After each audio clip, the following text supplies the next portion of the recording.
একসময় এক ভয়াবহ খরায় শুকিয়ে গেল বিশাল এক গভীর পুকুর। পানির অভাবে ছটফট করতে লাগলো সমস্ত মাছ। পরদিন সেখানে উড়ে এলো হাজারো তোতার এক ঝাঁক। এত সহজ শিকার দেখে তাদের চোখ লোভে চকচক করে উঠল। একদল চাইলো এই সুযোগে মাছেদের নিয়ে বারবিকিউ পার্টি করতে, কিন্তু অন্য দল বলল, লোভ সংবরণ করো, প্রকৃতিকে বাঁচাও। মুহূর্তেই তোতাদের দল দুই ভাগে ভাগ হয়ে গেল। লোভীরা মাছ নিয়ে উড়ে পালালো, আর প্রকৃতি প্রেমীরা প্রতিজ্ঞা করলো এই পুকুর তারা আবার ফিরিয়ে আনবেই। শুরু হলো এক অসম্ভব মিশন। পায়ে ছোট বালতি বেঁধে বহু দূর থেকে ক্লান্তিহীনভাবে তারা পানি বয়ে আনতে লাগলো।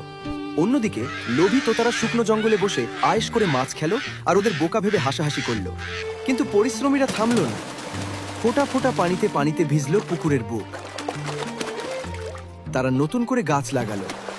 কিছুদিন পর গরম আরো বাড়ল। লোভীদের জঙ্গল পুরোপুরি শুকিয়ে গেল।